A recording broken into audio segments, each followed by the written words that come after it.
lulutuin natin masarap na tokwa kabute gisado. Itong dalawang pagkain na to, mayaman sa vitamin D at calcium. So, papulahin ko muna yung ating tokwa. At inihanda na rin natin yung ating mga gagamitin. So, ito pong ating tokwa. Yan. Mas maganda po at natanggal yung tubig. So, anyway, nagtubig siya ulit. Papapulahin natin. Yan. Okay.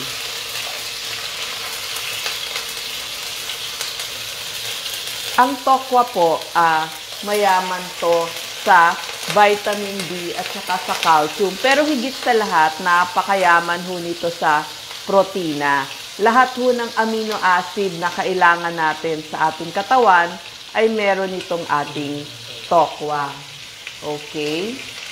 So, protina, iron, calcium, magnesium, manganese, copper, lahat ho yan makikita natin dito sa ating tokwa. Maganda ho ito sa ating puso kasi nakakapagpababa ng kolesterol, lalo na po yung tinatawag nating LDL o yung low density lipoprotein. Ito po yung cholesterol na bad cholesterol kung tawagin. Bagay po ito sa may diabetes kasi meron siyang isoflavones. Pati sa buto, pati sa utak, magagamit natin yung isoflavones. Tapos, sa buto, maganda din dahil sa taglay nitong calcium, tsaka yung vitamin D, pati magnesium, phosphorus, anti-cancer pa. Nakita kasi nila, di ba, pag prostate cancer, ayaw mo ng maraming red meat. So, ang maganda nito, pangpalit ito sa karne. Okay din ho ito sa colorectal cancer kasi maraming fiber. Kasi nga, ang tokwa, galing po sa soybeans. Pampaganda pa ng balat. Ang nagpapaganda ng balat yung isoflavones din.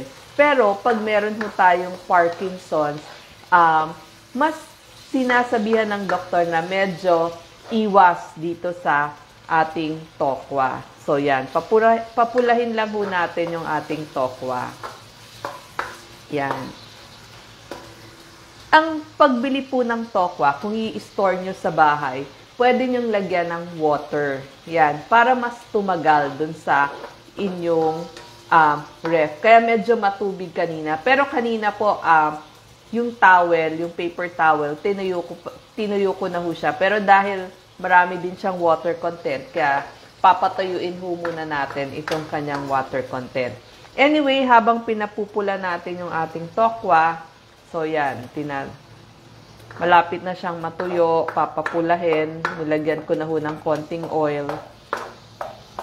Mamaya magigisa tayo ng bawang, sibuyas, tapos isasama natin yung ating tatlong klase ng kabute. Alam niyo ho, maganda ho itong kabute.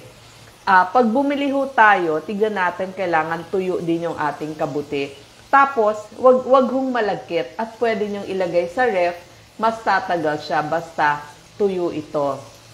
Alam nyo ho, dun sa US Environmental Working Group, nakita nila ang kabute po kasama sa 15 pinakamalinis na pagkain kasi konti o halos walang pesticide ang ating kabute. So, yan. So, ito po yung tinatawag na teengang daga. Pwede hong gumamit ng dried. Pag dried ho, para laging available, ibabad nyo lang sa tubig ng mga 30 minutes. Yun hong canned mushroom, pwede din. Any kind ng canned mushroom, pwede. Pareho rin po ang nutrisyon na nakukuha dun sa canned at saka dun sa sariwang mushroom. Pareho lang po. So, hindi po nabawasan sa kanin. Yun lang yung mga canned, syempre, may mas more salt yon kasi canned na siya eh. Okay. Yan. So, medyo pumula na. At habang pinapupula natin, pwede na ho tayong gumawa ng sauce na gagamitin natin. Ang panimpla po natin, konting tubig. Yan. Konting tubig. Pakita natin ang paggawa ng sauce. Dito, ang lagay ng camera. Okay. Lalagyan ho natin ng oyster sauce. Ito yung magiging pangpalasa natin. Tapos, lalagyan natin ng konting toyo. Yan, toyo. Ito ang mga pangpalasa natin. Tapos, lalagyan natin ng konting asukal.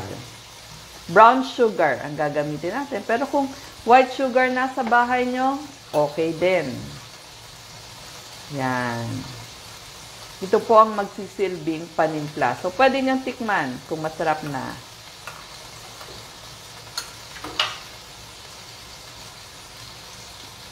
Okay na po yung lasa. Tapos, pag medyo pumula na itong ating tokwa, magsisimula na ho tayong maggisa. Yan. So, maganda na siya. Maganda na ang kulay ng ating tofu. Mas ano na siya, mas firm na. Okay? So, magigisa na po tayo. Ilagyan ko lang ng konti pang oil para sa pagigisa natin ng ating sibuyas, tapos bawang. Yan. Okay. Gigisa natin habang sabay din natin pinapupula. Okay, yung ating sibuyas. Ito po ang magsisilbing pampalasa natin o aromatics. So, pag pumupula na siya, lalagay na rin natin yung ating bawang.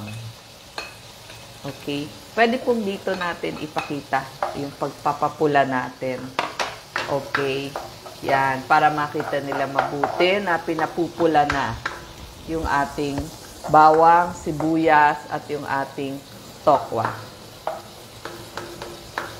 Yan. Mabango na. Mapapansin na natin yung pagbango. Tapos, haluin lang. Okay.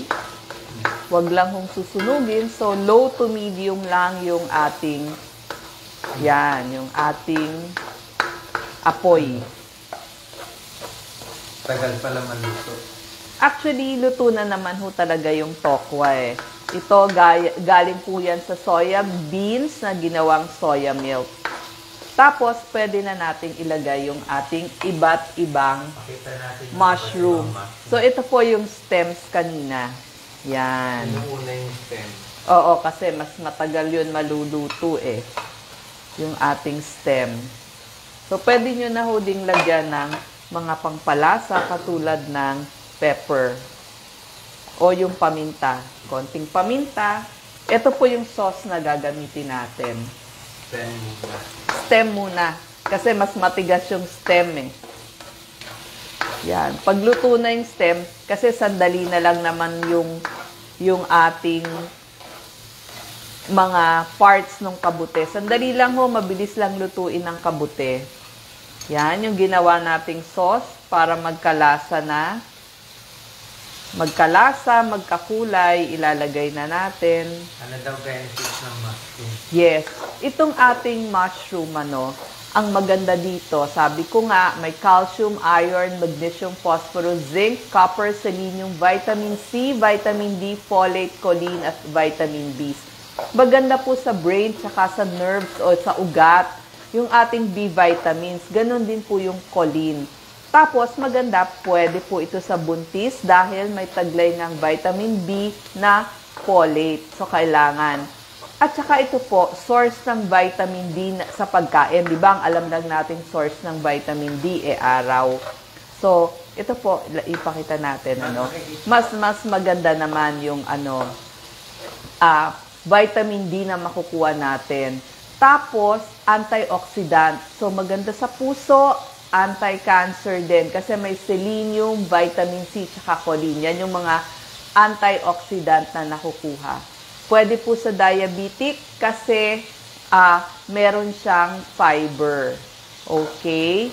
At yung B vitamins, kung anemic kayo, kailangan gumawa ng red blood cell, pangbigay ng energy.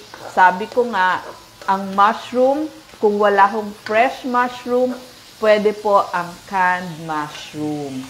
At pwede na natin ilagay yung iba't ibang klase pa natin na mushroom na hiniwa-hiwa. Galing po ito dun sa buo. Yan po yung buong mushroom kanina. Gusto ko lang ipakita sa inyo. Pero meron na tayong mga hiniwa-hiwang mushroom.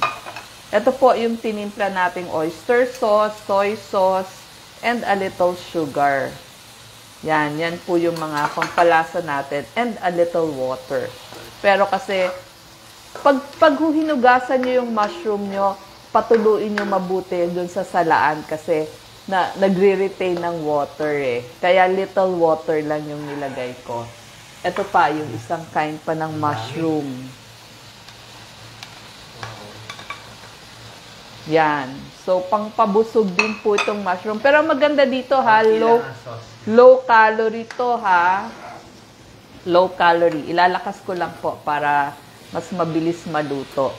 Low calorie ang ating mushroom. So, kahit makarami kayo, pangpabusog ho ito. Pwede ho itong pangpalit doon sa inyong kanin. Actually, ito, lagyan nyo lang ng egg, mas liitan nyo. Ano na ho siya? Omelette. Diba sa omelette talagang nilalagyan ng mushroom? Ito po yung sinasabi ko sa inyong taengang daga. Yan. Medyo dry siya. Ang binili ko po fresh, pero pwede pong dried taengang daga. Ibabad nyo lang ng 30 minutes. So, dadagdagan ko pa ho ng dadagdagan ko pa ng sauce. Kaya naka-ready yung ating sauce. Yan. Para dun sa ating mushroom. Kasi medyo magtutubig pa yan. Okay. So, ito po ang ating mushroom tofu gisado. Nilagyan natin ng oyster sauce at saka ng soy sauce. Gano'ng katagal bago maluto? Actually, mabilis lang po. 5 to 10 minutes lang. Kanina kasi low heat lang yung ginamit natin. Pero, ini-high heat ko na ho nung nilagay. Yes. Ito po, luto na. Kasi gulay to eh. Sandali lang maluto ang ating mushroom. Yan. Simutin na natin para sayang naman yung bawang at sibuyas. So, ang ating kabute, ang ating tofu, parehong mayaman sa vitamin D at calcium. Nakita nyo na nga po yung mga benefits kanina. Okay? So, ito po ang ating finished product. Pwede po itong gawin.